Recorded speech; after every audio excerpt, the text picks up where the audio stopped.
You're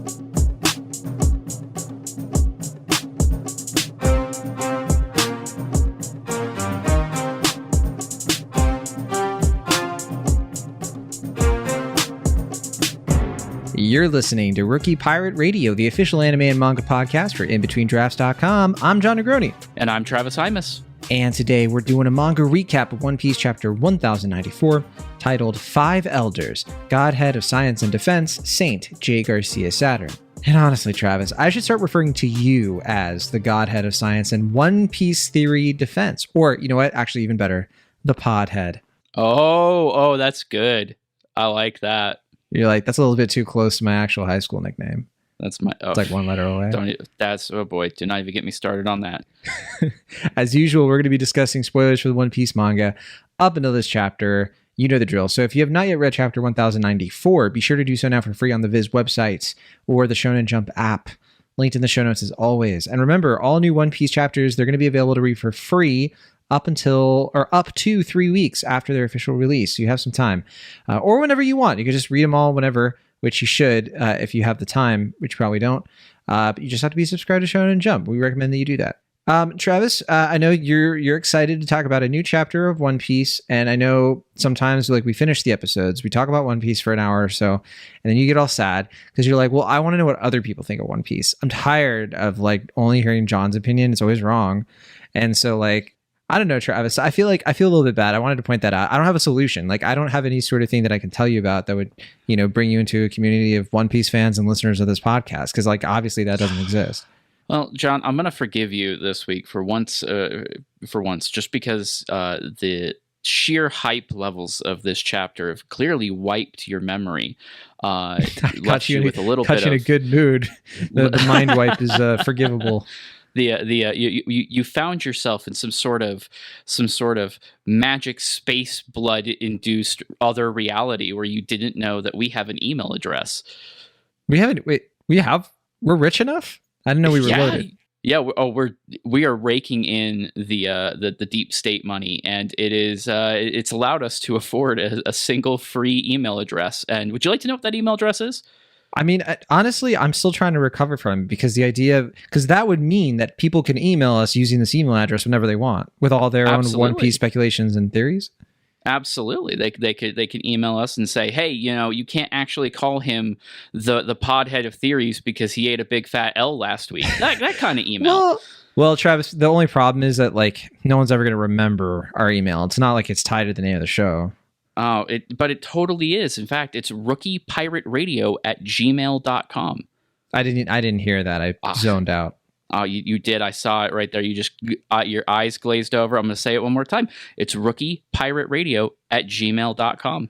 That's perfect because that's the name of the podcast. And Gmail, everybody knows that.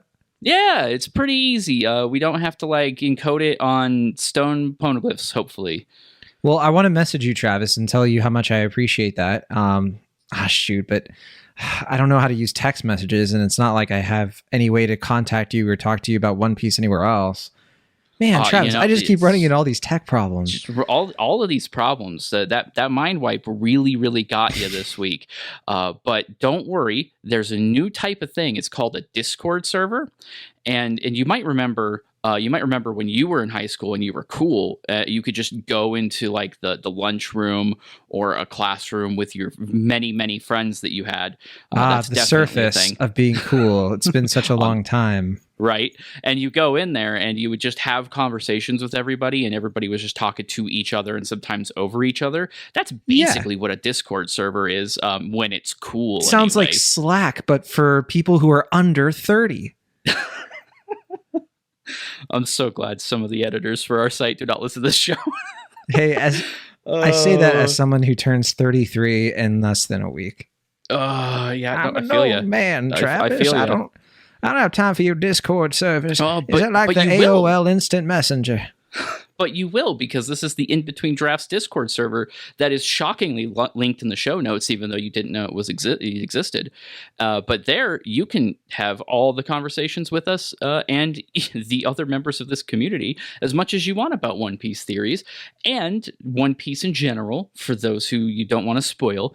And maybe there are some other things. If you want to talk about television, for example, there's a lot of TV about to come back. A bunch of TV wrapped up, and there's going to be TV again because the writer's strike ended. You're going to have a place to talk about it. You want to talk about the new music you're listening to? There's a place to talk about it. You want to come see my hot take about Gareth Edwards' latest film? That's in the Discord right now, in fact. Travis's favorite movie of 2023, I almost said 2015. It's his best movie ever. I will say that 100% hands down. But wow, it's all in the Discord. My point is that's all in the Discord. We almost just started a whole different conversation. Yeah, it is pretty great. And because you've been mind wiped, you don't remember this, but we're actually in there basically every single day talking with people. Wow. You know what? I think what it is, Travis, is that I looked into your eyes and you used some kind of like demon power, and that's what wiped out my head. It's like the equivalent of having my mind blown, I guess. But maybe it'll slowly come back to me. The Boruto episode never ends, by the way. This continues to be the Boruto episode. All right. Well, I think I'm going to take you on faith, Travis, and say that all that stuff's in the show notes, every ounce of it. And listeners, don't worry. Maybe someday we're going to retire this bit, and you'll never have to hear us do it again. That day's not today. We just have to come up with a new one first. Well, yeah, it took us long enough to figure that one out. But all right, One Piece chapter 1094. Here it is. Got to start with the cover. Now, the cover is a reference. It's a color spread, and it's a reference to Monsters, which is the one shot that Oda did in 1994, which had, you guessed it, Ryuma, that's why I brought him up earlier, as the main character. Actually, one thing I didn't know about Monsters before seeing this color spread and kind of looking into it a little bit more, because there was a little bit going on here. I was like, what's going on? I didn't realize that it was One Piece canon, and that like Oda considered it canon. That was something that was lost on me, apparently. But here it is. And Travis, before we dive into the chapter, I mean, can we just dish a little bit on this color spread? I mean, the Shimotsuki family, we got a lot of Wano love over here. We see Zoro doing that final move against, you know who it is, the Lunarian. I know him. You love him. King. I do love him. King is great. But he definitely had this coming. And then look at this thing, man. It's like flaming. Flameo. It's a solid color spread. I'm glad the Zoro fans get it because they didn't get a flashback in Wano. This feels like a little bit of compensation. It is nice. It is nice to get people thinking about Monsters, though, given that will actually get an anime adaptation now. That's right, which is wild to think about because Monsters is like One Piece is 25 31 now. years old. 31 years. Yeah, it's as old as I am. It's just about as old as I am. Holy crap. Wow. Yeah, so that'll be really cool when we get that hopefully next year. We'll see. But, you know, it is canon. That is true. That's where Ryuma comes from. And one thing that I really like about this color spread is Kuina is on it. And Oda has not had an excuse to draw her for quite some time. Yeah, I mean, taking one look at this and seeing Ryuma in a zombie form, or it looks like he might be in a zombie form. I actually can't 100% tell, but I hope this resurrects all the theories about Thriller Bark being God's Valley. I'm just putting that out there because I always loved that theory. So, okay, let's start off this chapter. Let's start off the main beats here. The chapter begins with Atlas, the Vegapunk Atlas. Satellite, not Stella. I always mix those up. Atlas takes back control of the Pacifista Mark IIIs and commands them to start attacking the Marines, while the gang on the Vegatank 8, which includes Atlas, along with Daddy Vegapunk, I almost said Daddy Vegapunk, Frankie and Sanji, they're all in the tank. They descend from the lava phase in search of Bonnie. They're using the sky clouds as a railing to keep the tank from plummeting to the ground. However, the tank is too slow for Sanji. He's too fast. So he darts off on his own to find Bonnie using his lady radar, which Vegapunk confirms is science. And it's a good thing that Sanji does this because Bonnie's being pinned down by two vice admirals. We do get a glimpse of her new ability, or new to us, called NDE. which stands for near-death experience. And she uses it on a bunch of Marines to make them think that they're dying or about to die, and it freaks them out. But then that's when we meet Vice Admiral Bluegrass, who has taken control of a pacifista thanks to her ride fruit, which lets her take control of anything or anyone she takes a ride on, or so she explains. Sanji then saves Bonnie from the pacifista, as well as another Vice Admiral who's apparently a Zoan user with like an otter kind of animal fruit. And that's when we cut to Luffy fighting Kizaru again, and it looks like the battle has taken a toll on both of them. So to get back to his mission, Kizaru retreats to go find Vegapunk and kill him finally. Luffy chases after him, and then suddenly we see that some kind of arrival has caught the attention. It's stirred all the most powerful people on the island. That, of course, includes not just our main heavy hitters like Kizaru and Luffy, but we also see Zoro notices this, the Vice Admirals notice this, Lucci notices this, and then Jinbei notices this and calls it an unearthly presence. Notably, Chopper, Usopp, and Nami, they notice it, but they don't say anything. They are the most powerful on the island, as we know, but they're carting off probably Stussy or somebody. But okay. After that happens, Jinbei calls it an unearthly presence. And it's, of course, Saint J. Garcia Saturn. He commands the pacifistas to stand down. And since he's a 5 Elder Star, he has the authority. He's the only person in the world, one of the only, the Gorosei, who has the authority over Vegapunk to control the robots. And speaking of stars, 5 Elder Stars, we see a pentagram. The 5-sided star, it appears, or rather it's like a magic circle. It has black lightning coming out of it and smoke. And elsewhere, the Marines are told that Saint Saturn is disembarking on Egghead. The Marines are also told that if they are Commodore or below in rank, they aren't allowed to have an audience with Saturn. So Commodore is like right above Captain. So like Kobe wouldn't even be allowed to like lay his eyes on Saturn, apparently. Vegapunk explains to Frankie, who has never heard of the 5 Elders. He says, the 5 what?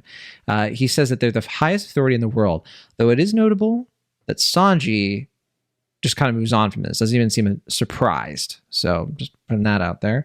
Sanji notices something is coming out of the pentagram, and so do at least 2 nearby Marines, one of whom who gets his head blown off, apparently by Saturn, simply for laying eyes on him. And then we get to lay eyes on him, Travis, and wow, is Jay Garcia a big boy. We're introduced to him in his yokai, like bull demon spider form, based on real Japanese mythology, as John got to learn over the course of this past week or so. Yeah, he's in this like a kind of hybrid form, it looks like, similar to a hybrid Zoan form. And he's introduced to us as the highest authority in the world, 5 Elders, Godhead of Science and Defense, Saint J. Garcia Saturn. And he remarks that it's been such a long time since being on the surface. And Travis, I don't think he's talking about Microsoft products, do you? Oh, that was good. It was a good, was deep cut. The surface. That's terrible.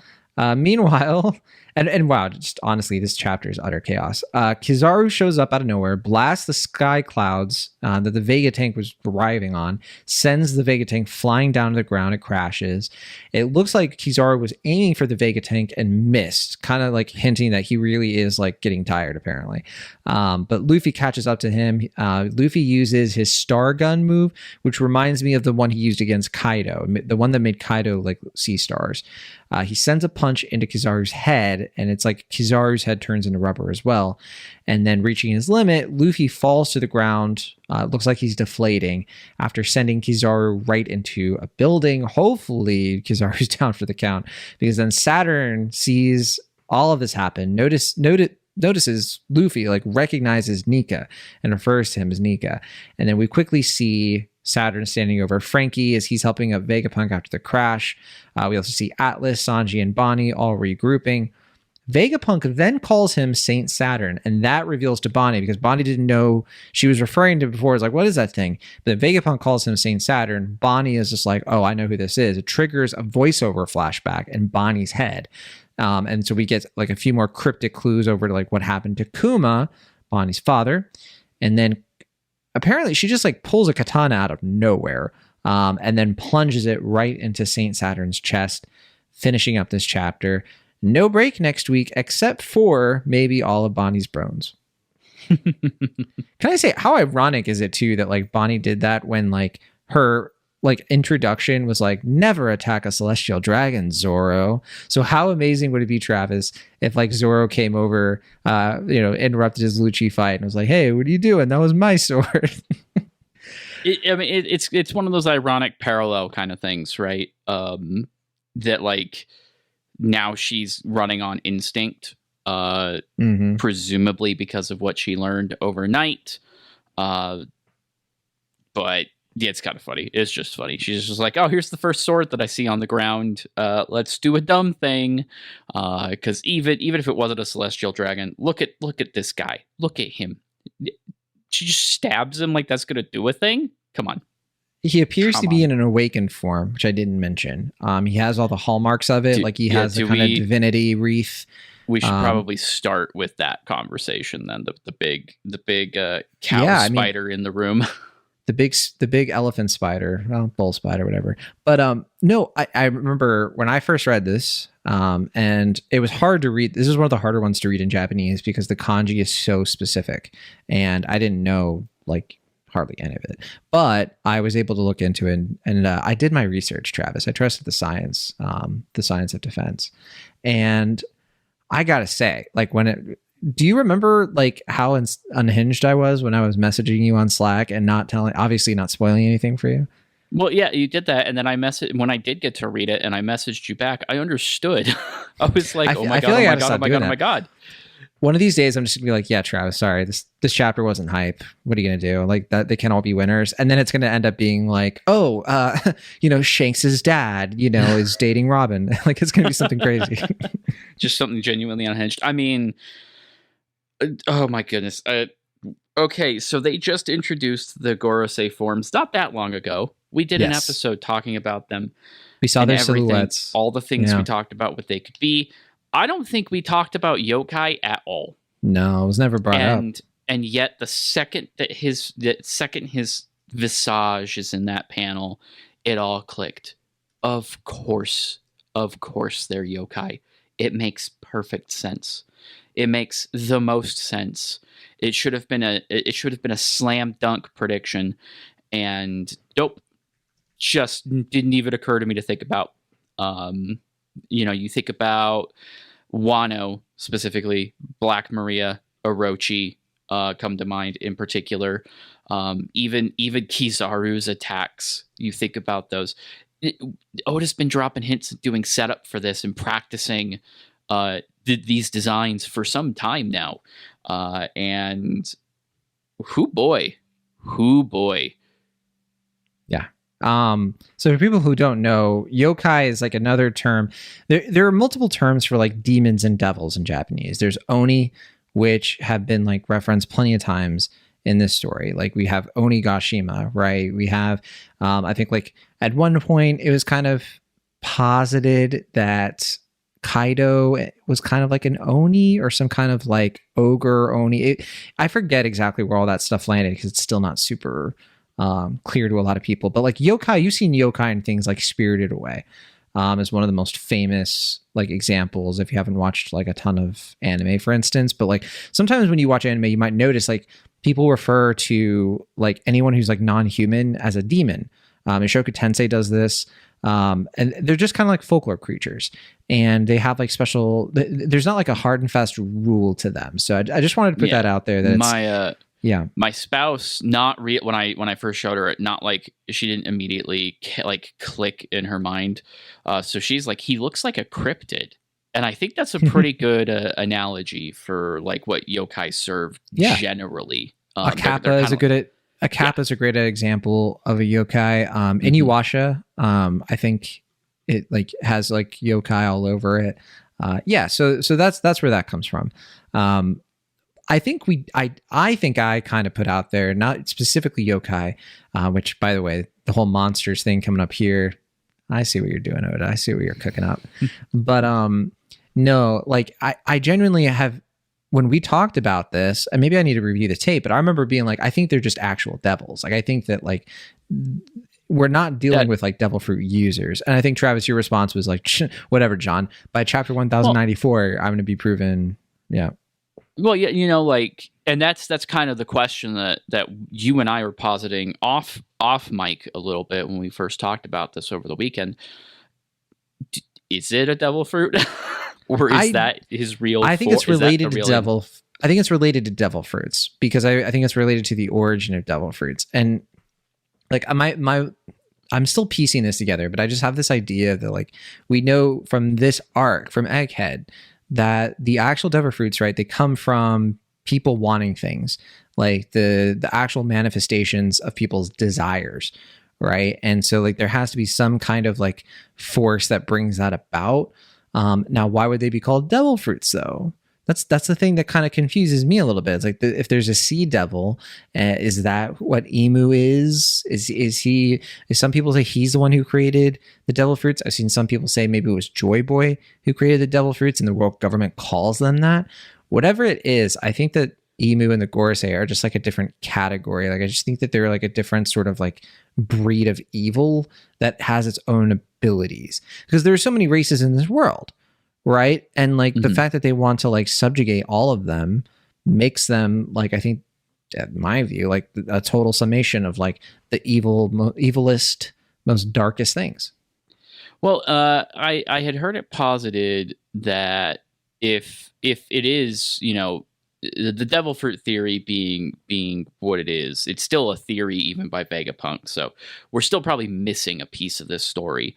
You're right. Yeah. If devil fruits are people's dreams, like a thing they wanted to have or accomplish, etc., then it does stand to reason that the inverse of that would also be true, aka nightmares, which I would say this probably qualifies. Not necessarily that these are the five elders' nightmares, but these are a manifestation of maybe just even the concept of it, the fact that they're so culturally recognizable might be a part of it. But that's, of course, if we're not, if they are just human or something, and these really are devil fruits. If it looks like a devil fruit and quacks like a devil fruit, it's probably a devil fruit, and there is that awakening cloud that's there. But at the same time, it's doing stuff that just feels so strange. Like if we didn't have Luffy doing similar things right now on the side, I would say that we're in entirely uncharted territory. Yeah. Particularly with like the magic circle, the pentagram, because like it doesn't get more sort of like, satanic than that, for lack of a better term. Credit to Viz for not censoring that, by the way. I went and checked against like a Japanese version, and they didn't change anything. I don't know if that's maturity on Viz's point, or if that is just like the editor's situation where like, you cannot edit this. It's plot critical. Please do not change this. Let conservatives get mad. I don't know. Either way, I'm glad they didn't, because it's probably going to come up again. Because that magic circle really, that's what keeps getting at me, is I don't even understand. Like Luffy can't do that, right? He can't teleport. That's an entirely different plane of existence. And it has to be pretty limited, right, in terms of like where it can go. But like I think there's something to be said about how he was on a ship. This magic circle brought him about. He calls the island the surface. So I guess he's talking about not the water, but like dry land on water. Okay. Is it time to do weird theory time? Well, I did just want to put it out there that we've seen these kind of like pentagrams sort of before. They're in like the Gorosei's room, like the room where they like meet and stuff, or one of them, very early in the story. Somebody, an eagle-eyed One Piece fan, actually like pointed this out and was like, you can actually see on the walls that there are like these 5-sided star pentagram things everywhere. So this has been foreshadowed for a long time. Oda's had this in mind for a while, apparently. But yes, it is that time, Travis. It's story time. Okay. So I have some genuinely nonsense ideas of what he's talking about here. First and foremost, probably the obvious Occam's razor one. He means literally the peon's earth. He means I have, for the first time in God knows how long, stepped on the same ground that these peasants who I will blow their heads off if they even look at me. I am walking on their Earth because Yeah, the it's like a celestial subversion of, dragons like, are ascended. yeah, hell is in heaven for them. They Right, were once right. in hell, and then like after the Void Century, they like took over heaven. Is probably what it's going for. Basically, but even just going straight just to the celestial dragon thing, I mean, do you think they view they view the sacred land as just Earth? In the same way that it's considered the same? No, of course not. It's sacred ground, literally. So it's probably that. But my insane theory, the one that I am certain is not true, but I'm gonna throw it out there anyway. That Luffy's dream is that he wants to go to the moon. Well, no. With what he's saying, the Jay Garcia Saturn we see now is the real Jay Garcia Saturn. Not because, like, you would say the devil fruit version would be a transformed version of him. They're two different entities, and the human one is some sort of manifestation or projection, and he has literally been summoned out of some nebulous thing to... And now, so he's literally entered this plane of existence for the first time in however long. That's insane, and I barely believe it myself, but it would be buck wild if that was the case. That would absolutely lend a ton of credence to not being devil fruit. If that was the case, then, because two things on that, right? When we see the five elders all the time just hanging out, just the five guys, famous burgers and fries, and they're just hanging out, why wouldn't they just be in those manifestations? And then if you said it's like, well, they need the magic circle. Okay, well, when they're in the throne room, I don't remember any magic circles, and they took those forms, right? The only thing I could think of is plausible deniability, right? For some reason or another, presumably the janitors can walk in. Well, I mean, there are guards, there are people they do have audiences with. If you start asking questions about why you're all of a sudden being governed by demons, that might beg other questions. I mean, I am an American, Travis. I mean, for us, it's well, we're ruled by zombies more than demons. But good point. That's a good point. Rest in peace, Diane Feinstein. But I mean, it's completely insane. I will grant that it doesn't make much sense. But if it's not a devil fruit, I want it to be something super weird. I like where you're going with that track.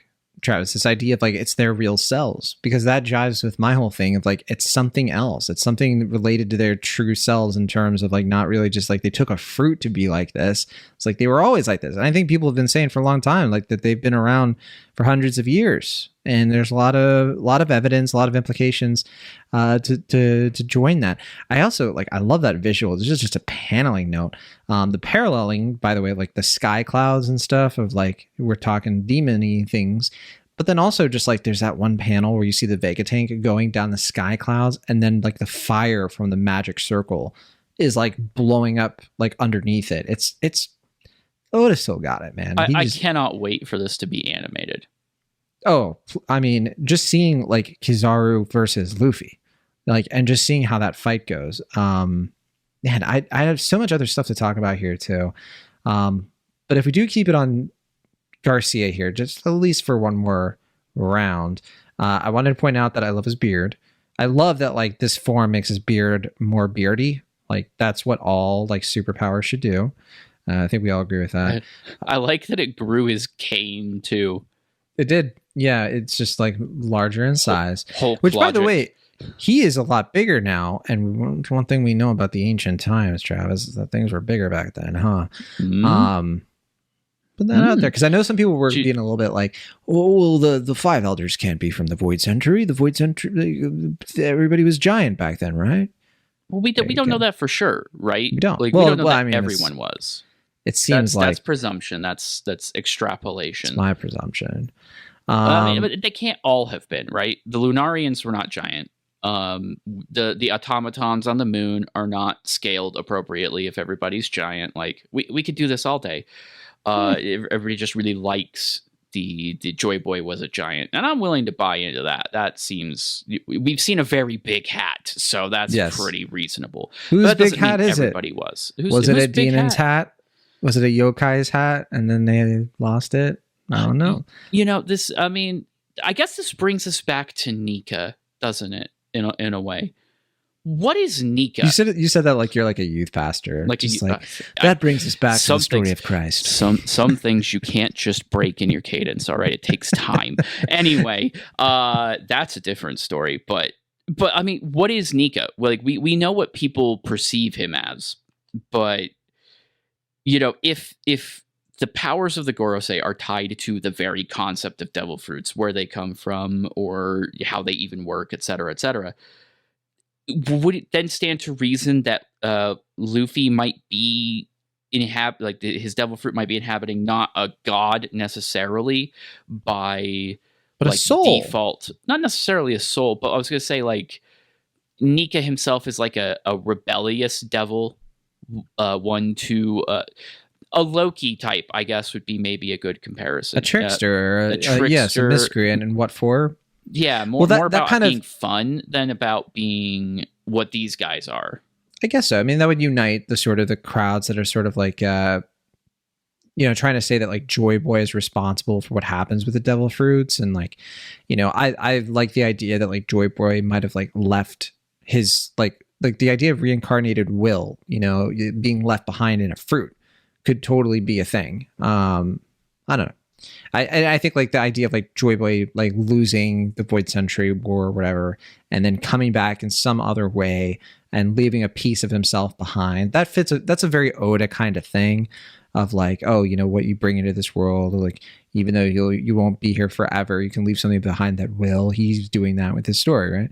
And I mean that has to do with the One Piece in some way or another, right? Because that's what Roger says when he gets there, is he invokes Joy Boy's name. Yeah, you're right. Bonnie takes that katana and she just, she just goes for it. What do you think happens next? Is this where we get our Kuma flashback? Is it time? I want it to be time, but what I would really, really want to see is Bonnie to not be stupid and not just stab this guy, but to actually use her powers. And for some reason or another, those powers not work. That, I think, would be the thing that we need next. I still want to know what her powers really are. We don't know the name of her devil fruit. We don't know how any of it works, but if these guys are like 800 years old, if she attempts to like age him further or try to age him back, that could be the revelation that they're actually immortal, or they're actually 800 years old, or whatever you need. Or if there's something with Bonnie, because this is where Kuma flashback could come in handy. Oh yeah, because I still think it's coming. I just don't think it's the next thing. If I think the next chapter is Kuma. I think it's like, what is going on? Because I think we know that Kuma is another species, right? Or it's been hinted that he's not human, which would make, and if Bonnie is his biological daughter, she's not really human either. And I'm like seeing that near-death experience, like her powers are so broken in a way that doesn't scream to me devil fruit, honestly. Like I think she is a devil fruit user, but I think there's just something else to her. We saw her like drowning with seawater, so I guess like we can't say that it's something else, but I think it's like Law's, right? How does Law's devil fruit work? It just does half of what Law does. She's a Law kind of devil fruit user for sure. The paramecia that like Oda's just sort of like, now they can do this. Don't question it. But no, I mean, I think that like if there was going to be any like reciprocation or let's just say consequences for her plunging a sword into Saturn, I would want it paid off by like not just like who is Kuma, like what's going on with him there. What's the deal with Bonnie? Because there's been it's been weird enough that you thought that she was a Blackbeard pirate, or that she was Katarina Devon for like a solid like 3 weeks. 2 weeks, all right. There was a break in between. I'm rounding up. I mean, no, go ahead. That's it. I want the Kuma backstory. I want it now. I'm tired of waiting, Travis. I mean, we're due for it because we do get a little bit of it, right? We get the text from it, which is generally a good indicator that we're close, if not immediately about to head into it. Mm-hmm. And the actual text is very weird. It's really weird. Well, I'll read it out here. I gave you an order, which is apparently Saint Saturn or one of the Gorse, Vegapunk. I gave you an order, Vegapunk. And then he must not have any will left, talking about Kuma. And then Vegapunk says, but that'll mean Kuma is... And she stabs him. So and she stabs him. What does that mean? Why did the original... Like this is a weird thing that's always kind of been, hovering over Kuma. But now we have the first little tidbit towards how this even happened. It's weird that they took a guy and mechanically engineered away his will and then just mass produced him anyway, right? That's always been weird to me. If they could just do that, if they could just make Pacifista, why did Kuma have to have his free will taken away? Why did he have to have his identity stripped away? Why anything that happens to the original PX0 after its proof of concept is proven? I think because he made a deal or something. Because let's review the tape. Well, that's the what I mean. Earliest flashback we've seen of him is in God's Valley when he's a kid. We know he was a slave, and that was sort of the first things we got, that he was another species, that he was part of some kind of tribe because he was being oppressed. We don't know what happens after that. We don't know about his family in God's Valley. We don't know why he is a slave in the first place. None of that. And then we find out he's the tyrant of the Sorbet Kingdom, I think it was. And he apparently was hated by people, but also that might be fake news. But also he had a daughter and he married into it. To me, that screams sort of deal with the devil kind of thing going on here. That he comes from some kind of traumatic backstory himself. Him being a slave, of course, and being in God's Valley, whatever was going on there. And then moving on to being in this new situation, but then they had to take his will away for something related to whatever deal he struck with them. Whatever thing kind of put him in the path of this is why. Because, I mean, it's the same kind of thing with the Lunarians, right? Wouldn't they want to get rid of King's will, even if, King had been instead of a prisoner the way he was, but they experimented on him to make the Seraphim. So are we seeing kind of the parallels there of they just want to be able to utilize Kuma, but not have... Yeah, there's a missing piece. So, okay, but they used other people to create the Seraphim too, right? Including Kuma. Yeah. So why exclusively would there be a situation, and I'm just trying to put this new dialogue into a scene in my head. Where would there be a need to arise where there is Saint J. Garcia Saturn, and I'm just assuming he's the one who said these words just kind of based on Bonnie's actions, but could be any of them. Saint J. Garcia Saturn sits across from Vegapunk, or is over at Den Bushi with Vegapunk, and says, you have to do this. You have to do this specifically so he will not have any will left. That is weird. That's something you do to slaves. That's something because he's... But even with their slaves, they don't use the Vegapunk technology to do this. This is not a thing they're doing regularly. What if it's that he was a failed experiment, right? Of they wanted to be able to make the perfect killing Terminator machine that could do their bidding, but then they just mass produced into the Pacifistas, and he was still the OG. But then maybe the reason they just turned him into a slave for the Celestial Dragons is because his programming was still messed up, right? And they found out he was a revolutionary. Maybe, but even before, that would have been before he was handed off as a slave, though. Well, maybe, but what if? But what if they wanted to get rid of his will so that they could extract information from him about the revolutionaries, and they couldn't do it? Maybe. That's at least a viable explanation. There's got to be an explanation. Which is why we need the backstory. Yeah, we need the flashback. You want to put it off another week. You want to be I don't want to. No, I'm just saying it shouldn't immediately happen. I think it should. I think we need I guess I would say it would be a little anticlimactic to immediately flash back in the next chapter. But if you did like a couple of pages of like, this is the current situation, and now we're going to freeze and do a flashback, especially since Egghead's done a lot of cutting away right now. I mean, this is a really tense moment. So, I mean, it's like knowing it's Oda, chaos. there's going to be a cutaway. I feel like because everything is coming to a head. I mean, no wonder too that he was just like, let's just skip the lava phase death game. That was boring. Let's just go right to this.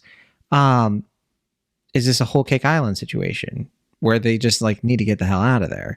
Because right now, I mean, I'm counting it down, Travis, and there are two options to them getting out of this. They still have the Iron Giant, which if Luffy re-ups his heart again, that could like finish Awakening the Giant, theoretically. Who knows? Other thing that could happen, which by the way, the Iron Giant could be bad because what if Old Lady Bluegrass decides to take a ride on that there Iron Giant? Ooh, then that's it. Good point. Good point. What did she try to take a ride on the Gorse? Anyway. But then Travis, you speculated some time ago that Kuma would show up and say Bonnie from what happened with Kizaru. So is Kuma the one who's going to like help them get out of there? Well, because he does have the pawpaw fruit and he did that for them at Sabati Archipelago. Yeah. Is that what we're doing? I mean, Can you do that with the Sunny? I don't know. He has to be heading here, right? He reached the red line, turned out to be a red herring. He just immediately ports out of there, dunks on Sakazuki. We love to see it. We love seeing him get dunked on. But like, where else could he be going? He has to be heading here. It's going home. This would be home. Maybe he's going to Whitebeard's island because he also likes the idea that Weevil's a clone theory. He wanted to confirm for us. Why would he go to Whitebeard's home when he could just go to Impel Down? Right? Like he doesn't know. I mean, if Vegapunk's if Egghead Vegapunk's lab / wherever Vegapunk is a sort of home for certain people like Sentomaru, Kizaru in a way, why not Kuma? It's clear Vegapunk and Kuma had a rapport. Glad you brought up Impelled Down, by the way, because we were talking about like the difference between heaven and hell in this world, and like the idea that Impelled Down sends people to the depths, like literally, and literally like the Dante's imagery Inferno. of that of like, well, yeah, because like if the world really was like, if the Void Century really was a result of like a demon uprising, a devil uprising, and then them being like, we're going to be the angels, Oda kind of taking a look at like the sort of like messianic, Judeo-Christian story and just being like, what if Satan had won? Like, and Joy Boy is like literally Jesus. And Kuma holds a Bible, Travis. Where does the Bible come from in this world? I know we've talked about it before, but why has he got a Bible? What does the Bible even look like in One Piece? Like, come on. That's where we find out that like the One Piece world is like a million years into our own future or something.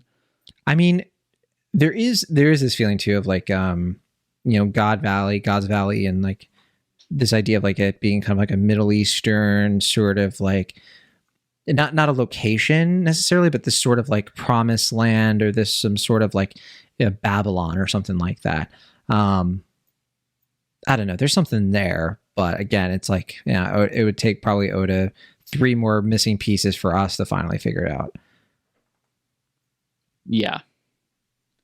I mean, yeah, I really want him to show up.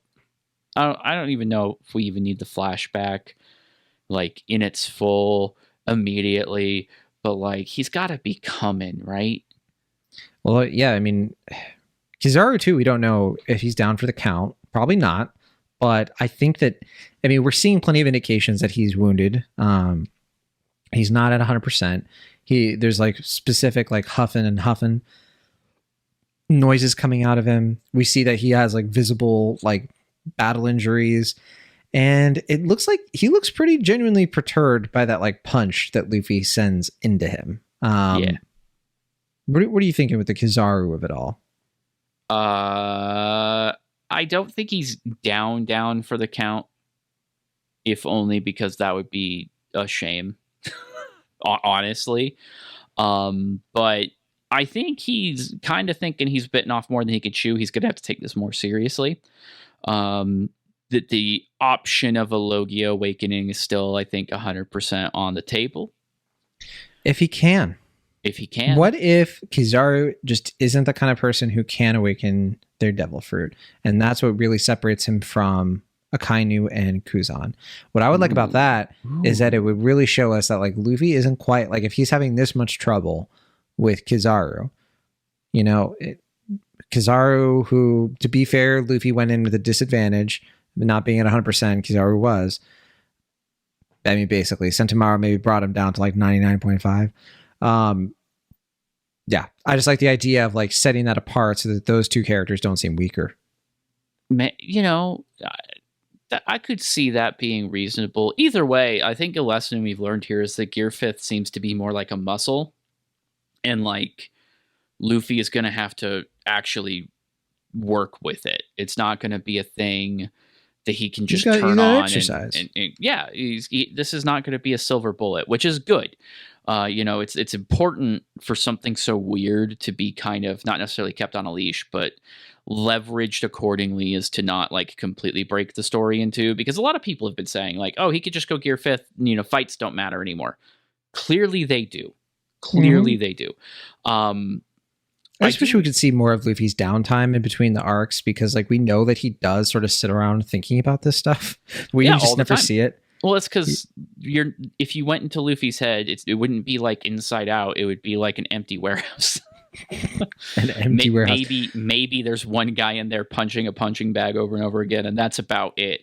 I'm pretty sure it would be some kind of weird version of Looney Tunes, but like the stuff that you watched at 3 a.m. The Toontown scene from Roger Rabbit. Well, honestly, what if Kizaru awakens in this moment? Maybe this fight with Luffy is the thing that's going to finally like bring his will out to a place where he feels like he actually is going to summon things up for himself for once and like care, which I think is the thing that does separate him from Akainu and Kuzan, is that level of willpower. He has hockey, he's powerful, but it seems like one of the things holding him back is himself. He's his own worst enemy. Travis, he's suffering from his success. And that's enough from One Piece Teen Vogue edition. The other thing that's worth noting is, you know, Saturn is directly in front of the Vega tank gang, which is not a great place to be in. Right, we saw him blow somebody's head off before. We still don't know exactly how that works. There is something related to his form. I forget the name of it in Japanese, but like there is like a yokai, you know, specifically that like has the ability to like Ushioni, something like that. It's something like that. And basically it's like if it makes eye contact with you, you can't move, and then it like basically kills you. It lures you into its web and all that. And it's like literally like a cow spider is like what it looks like. I would say it's probably got to be something he actually has to activate, because that seems like, again, it's one of those silver bullet kind of things that you just can't really deploy. Though it does absolutely make him a threat. That was a pretty gratuitous, like for One Piece, that was a pretty gratuitous scene. But yeah, it would be interesting, because while obviously Vegapunk, you know, is kind of their target, they want to deal with him. You know, Luffy is not that far away from Saturn's reach right now.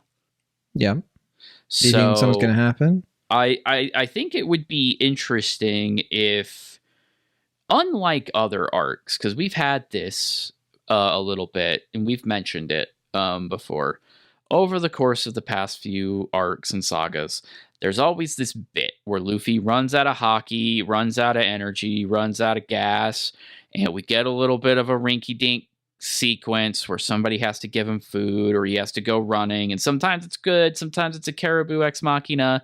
Sometimes it's, you know, Dressrosa and like the entire island rallies to buy him enough time to recharge, you know, that kind of thing. I would find it very interesting if Luffy just doesn't get a chance to recharge Gear 5th here. And they just escape? I mean, I am very firmly back in my this does not end well for someone situation. But considering how concerned the Gorosei seem to be about Luffy's appearance even getting out into the world, I don't think Saturn is just going to ignore the body of Nika over there, just out of eye shot there. That it seems not his play. And I mean, he's got enough arms now that like he could probably do both things. Well, but you say that, but he immediately he sees Nika, but I think it is a far enough distance that right now the thing directly in front of him is Vegapunk. And he makes eye contact with Vegapunk, talks to him. He says, "I thought we already had you killed." Which I was confused about that. Did he just think Kizaru had been successful? I mean, yeah. I mean, when do you think Kizaru had time to report in and say that he hasn't done his job yet? Would it be? I guess would it be when he was getting blown up by like a balloon or getting stars punched out of his skull? Like, when's he going to pull out the Den Mushi and do that? I guess the clue would be that like when he sees that like Kizaru just got punched into a building, he'd be like, maybe this wasn't successful. Maybe. I think he's talking like he's got full control of the situation, though. Too. Yes, this is very much a Emperor Palpatine moment where he's like, "Now I am the Senate. I am in control of everything happening here right now," and it's hard to argue with that. Frankly speaking, we are. I mean, Chekhov's gun has finally fired. We only have two Straw Hats here. Atlas can't really do much here. Vegapunk obviously can't. Sanji is strong, obviously, and Frankie is supposed to turn into Sunny at some point, I guess. But like they can't do anything really here. Now we do have the future Straw Hat, Jewelry Bonnie. She'll, the 10th Straw Hat to come. She takes action. Could you imagine after all of the Yamato drama and the Carrot drama and everything, it's not even Vivi, it's Jewelry Bonnie. Could you imagine? Could you? Pretty funny. Oh my goodness! Hey, isn't Morgan's on his way? Color spreads. Hey, side note: isn't Morgan's on his way to this island? If he isn't there already, like reporting the entire situation, because I do know that some kind of incident is about to go down. Right. I wonder what that could be. I wonder how the Gorosei might feel about Morgan's taking a photo of one of them in this form. Ooh. Travis, you're dabbling in the dark arts. Other possible spoilers, upsets for this whole thing. There's a Blackboard. There's a Blackbeard ship not too far from them. And if there was a time I think that Blackbeard could show up and really cause some havoc, it would be now. But yeah, I mean, there's so much going on here. I was going to ask you if you think that's Stussy that Chopper, Nami, and Usopp are carting off, because they have like kind of like a pointy looking nose. So I wasn't sure. That's a really rough panel that I'm going to go ahead and chalk up to an assistant. Because if it was a Straw Hat, it would not be drawn that vague, is per Oda's own rules. So I don't think it's Robin. It's probably Stussy, because she was gravely injured by Rob Lucci. Chopper being there also kind of backs it up that they're probably trying to get to a medical bay for triage, Kaku, isn't it? That's the nose. It's Kaku. Kaku turned good. He's still in a bubble. He's still in a bubble, and they got him out. No. That's the other thing is that we still have Seraphim on the island. Good thing that they're in their bubbles, because I mean, can't let them get out. Although I still keep coming back to this thing, Travis. I know I brought it up with you before, and you think I'm just, barking up the wrong tree and all, but I just feel like Vegapunk has to have a contingency plan for this. I mean, he really just gave the Gorosei like all this power without any kind of backup plan, knowing that like he was looking into the Void Century, like, and there is the whole matter of like, okay, they took away Kuma's will, but clearly something is still going on with Kuma. He protected the Sunny. He seemed to have some residual programming. Vegapunk seems smart enough to always have a plan for this kind of thing. I'm not saying he's Batman, but he's got to have something in the works to sort of like disrupt what's going on here, I think. And what if that thing relates to the fact that Frankie is right there? If he loses his mentor right here and now, Travis, Gorosei kills Vegapunk right in front of Frankie. Oh my gosh. It's his backstory all over again. Oh, right. I mean, this is a moment for Frankie for sure. Because he's looking at Vegapunk. He's like, Tom, I mean, Dad. I mean, Dad. I mean, Frankie and Sanji as a pairing, we haven't really gotten before much. No, I mean, we don't really know. Like, what do they even think of each other? Yeah, this is interaction. from a let's have them do some cool stuff perspective. Yeah, we've never seen Sanji roll up to Frankie and just like open up a Coke for him or something. Yeah, which I like. I like changing the dynamic up a little bit. We don't know where Brook is, for example, as well. Brook's not accounted for. I believe he was still with Jinbei. That's a pretty good pairing. That I think would be enjoyable. I thought we just saw Jinbei and Sanji together. Oh yeah, it was Jinbei and Sanji. Where is Brook then? He was with Brook the other was in three. the control room. He's guarding the bubbled Kaku, right? That makes sense. That would make sense, sure. So Kaku gets and then out of he the would probably bubble be he'd be with him, Edison. Right? Yeah. Okay. So that's probably where Brook is. So Robin would probably still be with them then. Yep. That would probably make sense. I'm just trying to keep everybody accounted for because I think you're doing the thing like in the anime where you're just trying to like do the whole map. Do the map. We haven't had a Labo phase map since the Death game, so it's kind of like I don't create one. I don't know if we've seen one that has the whole island. No, you know, like not the whole island. No, I do think all hell is about to break loose, though. I mean, it kind of has, but I was going to say, going to get worse. The pun works considering what we're dealing with here. Yes. Yes, it's kind of wild to think about that Sabo got away from these guys. Yeah, I mean that's the Mira no Mi, right? That his speed is such a factor, and being able to teleport.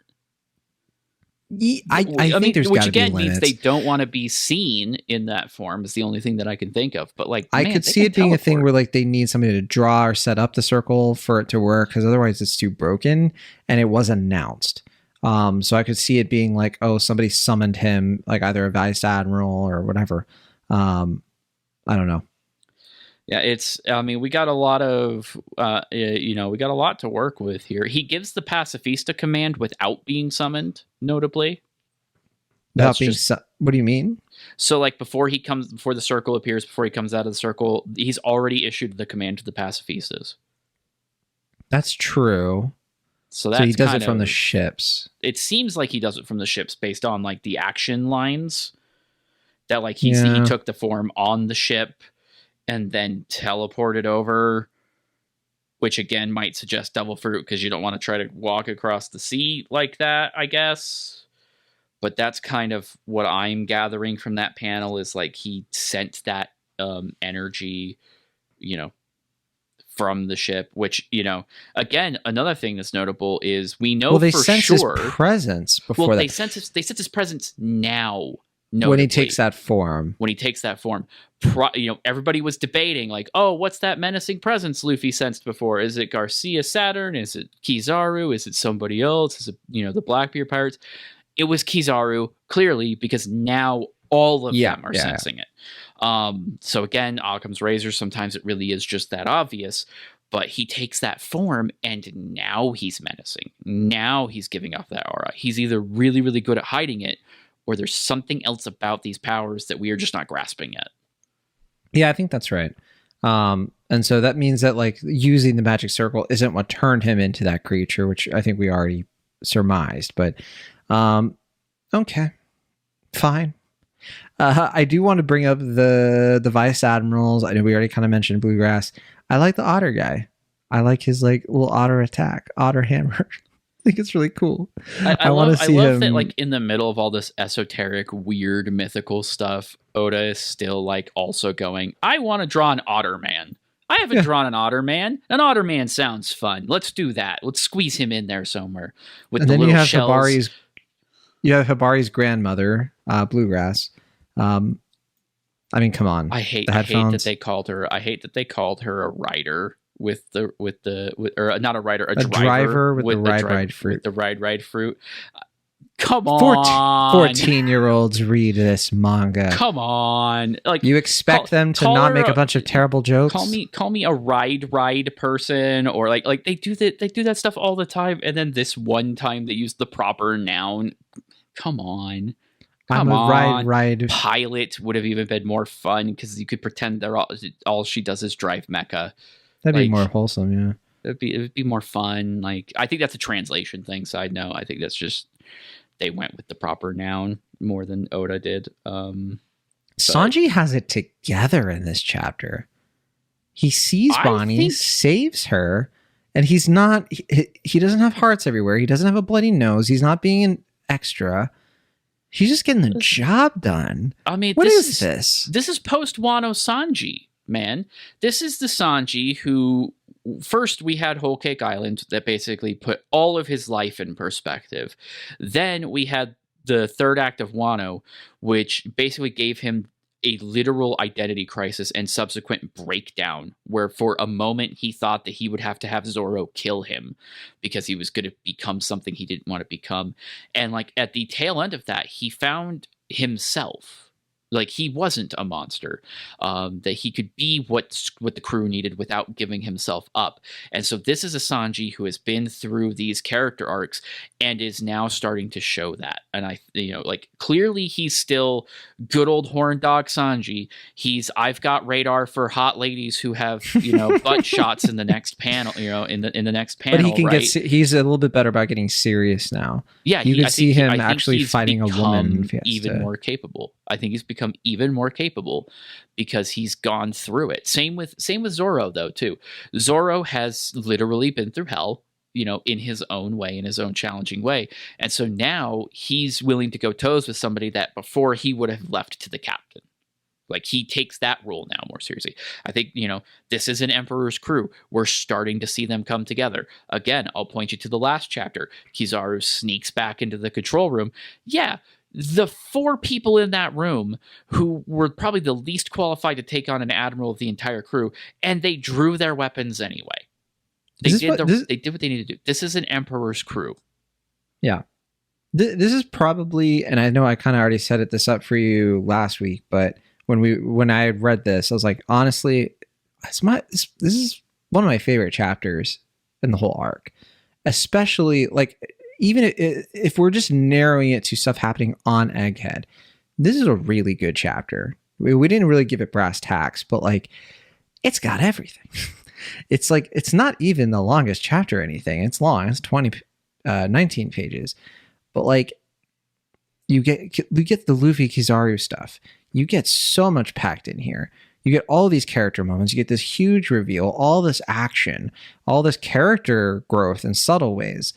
And of course, seeing Bonnie like come into her own as the 10th Straw Hat to come. I mean, I can't get enough. Even Jinbei's here. She's had a lot of detailed crying scenes.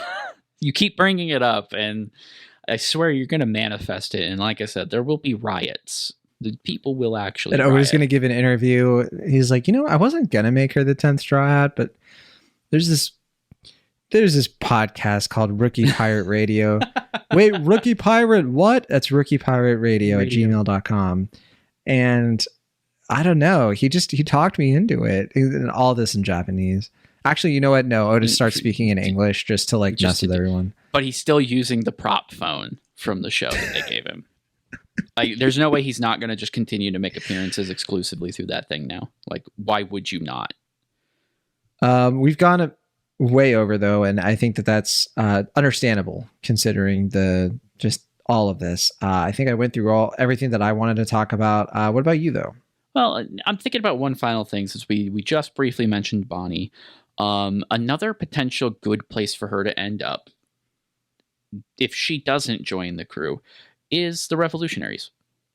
Yes, take on her father's work, join up with Sabo. There's a relationship there already established. I think it would be a nice conclusion to her story to end up on that side of things, now that she has a very personal vendetta with the world government. That's fair analysis, and she'll always be welcome on the Straw Hat Pirate crew. At least if you ask me, and I have an authority of a Gorosei when it comes to that sort of thing. More to come. I'm sure we'll talk more and more about Gorosei stuff as it comes. I mean, there's all kinds of other things there. The star stuff and stars get brought up here. I mean, there's just so much like layering upon layering. It's actually getting annoying. Oda, can you stop being a genius? I'm exhausted, honestly. We need some Rebecca. What John is saying is we need some Rebecca flashbacks is what we need. we need that pacing back so that we can appreciate the good stuff. don't really have time for an anime check-in this week, but for sure hit up the Discord, which I'm learning is very, very handy. The Discord's great. Let us know if there is a specific kind of feature episode you want us to do. I think next up on the calendar for the next break, we will probably do a Frieren episode. Frieren's now playing on Crunchyroll. And also the manga is fantastic, and the two go really well together. I don't think that it's one of those things where, oh, if I watch the anime first, will that spoil me for the manga and I won't like it as much, or the other way around? I would say no. But yeah, hit us up there if there was anything else. I think I think the Boruto episode went well. The Boruto kind of, breakdown of like how we feel about it, and let us know if you want us to do more stuff like that in the future. You'd be down, right, Travis? Zatch Bell? Sure. I see what you stuck in there. What? I see what you snuck in there. I don't know what you're talking about. I've never seen it. All right, well, we'll see you all later. We'll be back for 1095. Thanks again for listening, and bye.